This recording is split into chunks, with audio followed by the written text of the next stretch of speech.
Cuando Néstor Kirchner era gobernador de Santa Cruz, apoyó la gestión de Menem y la elogió diciendo que era el proceso de transformación y cambio que el país debía llevar adelante y que Menem había sido el que más había escuchado a la Patagonia desde la época de Perón. Compartieron 7 veces la boleta electoral. Néstor presionó, hizo los trámites, le costó, pero lograron la privatización de YPF. De no haber sido por él, no hubiera sido posible. Las regalías que obtuvo y los negocios con ella son los dichosos fondos de Santa Cruz, algo de $1.000 millones que Néstor puso en cuentas bancarias fuera del país a nombre de él y los hizo desaparecer. En sus años de gobernador, Néstor y sus funcionarios fueron demandados decenas de veces por diversos delitos y actos de corrupción administrativa, pero la justicia estaba bajo su control gracias al manejo de las personas a cargo de estas, y entonces hacían mandar a un cajón o desaparecer las causas. ¡Es un capo! En 2002, Eduardo Duhalde se retira de su corto periodo de presidencia y presenta a su candidato, Néstor Kirchner, el cual fue elegido por el 22% de los votos, y Menem, que tenía el 24%, se baja de la segunda vuelta, dejándolo asumir en el 2003. 4 años después, al cumplir su presidencia, Néstor presenta a su esposa como candidata. Cristina gastó más de 7.853.000 pesos en 5 viajes al exterior como candidata, por Francia, Ecuador, Venezuela, México, Estados Unidos, España, Alemania y Austria, con algunos gastos como habitaciones de lujo de $3.420 la noche, coches con chofer a $700 diarios, cenas de $300, $8.570 en propinas dejaron, más de lo que dejaría Bill Gates, y otras cositas como alquileres de aviones y vinos de $160 la botella. Según el oficialismo, el gasto de campaña de Cristina fue de 17 millones de pesos, pero investigaciones de organizaciones y periodistas determinaron que son 130 millones de pesos con fondos públicos, es decir, los pagamos nosotros. En propaganda oficial para la televisión, durante 2007 se gastaron 270.729.000 pesos.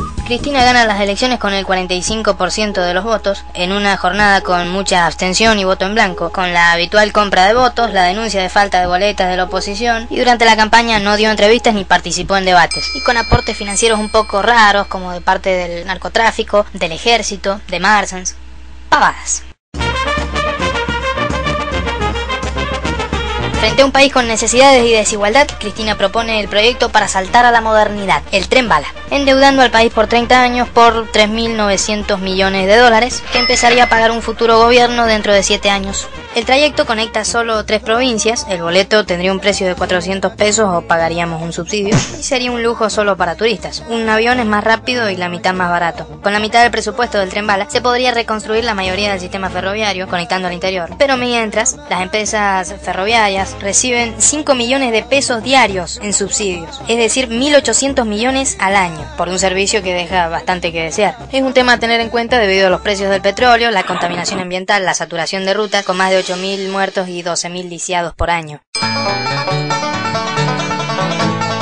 Guillermo Moreno, el capitán del INDEC, nos ofrece desde el año 2007 datos que son una mentira. Han alterado los índices y obligan con patotas a empleados a cargar datos falsos. Hicieron renunciar a la directora de precios al consumidor y fue reemplazada por una funcionaria cercana a Moreno. Según consultoras independientes, la inflación de 2008 anduvo en el 30%. El INDEC dijo que era del 7,2%. Los tarifazos a principios de 2009, con aumentos de 100, 200, 300% en servicios, tasas, impuestos, energía, transporte, educación, parecen no ser registrados. También se dejaron de publicar datos de distribución del ingreso y se modificaron los datos de empleo, entre otras cualidades. Moreno es un buen tipo, suele apretar a las empresas bajo diversas amenazas para que reduzcan los precios, por ejemplo. Como conclusión, según el INDEC, una familia tipo de 4 personas come con 14 pesos por día. El INDEC dice que el 15% de la Argentina es pobre y el 4,4% es indigente. Acá vemos la diferencia entre lo que dice el INDEC y lo que muestran las consultoras independientes, donde podemos ver cómo la pobreza ha ido incrementándose. Tomando la inflación real, el 32% del país es pobre y el 12,2% es indigente. Es decir, 12 millones de argentinos son pobres, de los cuales 5 millones pasan hambre.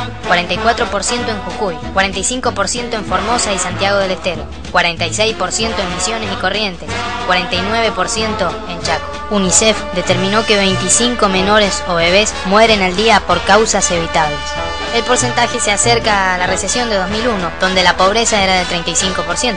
El 47% de los menores no cuentan con obra social o plan médico. De 2002 a 2007, la población en las villas 31 aumentó un 300%. Sin embargo, se ha acumulado superávit fiscal durante 5 años, sin acciones concretas para mejorar la situación. Se puede nombrar al Plan Nacer, un préstamo de 430 millones de dólares que da al Banco Mundial para disminuir la mortalidad infantil. Pero nuestros funcionarios a cargo ya han hecho de las suyas, queriendo cobrar 4 veces más de lo previsto la adquisición de insumos y equipos para los hospitales y pidiendo coimas a las empresas para participar del plan. Por eso preguntamos, ¿es que vale más la vida de un desaparecido de la dictadura que la de un niño que muere por desnutrición o causas evitables? Los argentinos pagamos hoy más impuestos que en 2001. La recaudación promedio es una de las más altas de América Latina. El esquema impositivo es regresivo, castiga al consumo y consagra las ganancias, es decir, afecta más a los pobres que a los ricos. Después de 5 años de crecimiento, con la economía y el poder a favor, ¿sigue siendo todo culpa de Menem? La soja, por ejemplo, llegó en 2008 al doble del valor que tenía en 2007. Esto le jugó en contra de los exportadores de granos, porque tenían que comprar en el mercado interno a precios superiores a los precios de exportación. Necesitaban que los valores se retrotrayeran a los que había en noviembre del año anterior. El gobierno les dio la mano salvadora, dictando la medida de las retenciones móviles. Desde enero del 2007 a mayo de 2008, sobre un volumen de exportación de 21.268 millones de dólares, se recaudaron por retención 4.984 millones de dólares, es decir, el 23,4%, cuando supuestamente tendría que haberse recaudado 6.432 millones de dólares. La diferencia de 1.447 millones de dólares es una estafa de los exportadores al fisco que es pagada por los productores. Esta es la lista de los exportadores que se quedan con cientos de millones de dólares.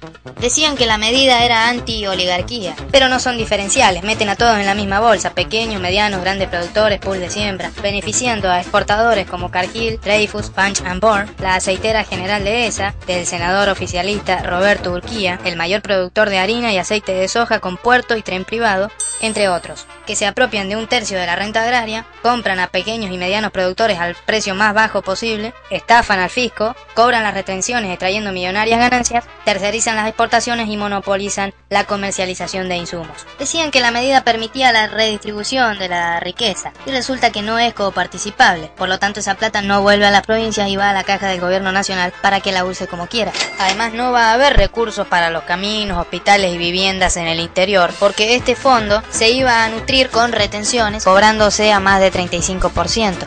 Mientras que lo recaudado anda en el 24%. Decían que era para impulsar la producción y resulta que este tipo de medidas llevan al pequeño o mediano productor a que alquile sus tierras a grandes pools de siembra, puesto que trabajarlos le es menos rentable. El 60% de la soja del país está en un puñadito de megaterratenientes, que representan solo el 4% del campo. Estos nuevos megaterratenientes son Cresut, del grupo Edelstein, y grandes propietarios yanquis, Adecoagro, de George Soros, Liag, de uno de los principales terratenientes australianos, y Grobocopatel, uno de los principales pools de siembra de soja. La medida de aumentar las retenciones de manera indiferenciada para los 60.000 pequeños productores fue tomada por Kirchner en las oficinas de Puerto Madero que le presta el mayor terrateniente del país, Eduardo Edelstein, el dueño de Cresut. Hagamos una comparación. Luciano Miggins, el gran criticado de la sociedad rural, tiene 2.200 hectáreas en la provincia de Buenos Aires. El grupo Bember, 143.000 hectáreas. El grupo Werdein tiene 100.000 hectáreas en la provincia de Buenos Aires. Liag tiene 120.000 hectáreas. Grobocopatel opera sobre 120.000 hectáreas. Adecoagro, del grupo Soros, es propietaria de 200.000 hectáreas. Y por último, Cresut, de Eduardo Edelstein, opera sobre 600.000 hectáreas. La administración Kirchner favoreció la expansión de estos grandes grupos, en buena parte extranjeros, y permitió que gozaran de beneficios impositivos. El gobierno habla en contra de la sojización, pero han sido sus políticas las que han favorecido a los grandes pools de siembra y a los monopolios exportadores, empobreciendo a los productores lecheros, avícolas o de otros cultivos.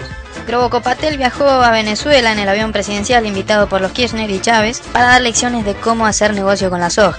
El productor declaró con claridad el objetivo de los grandes pools de siembra, que es sacar a los pequeños productores. Además, los Kirchner han alquilado terrenos fiscales militares a Grobocopatel y a Adecoagro.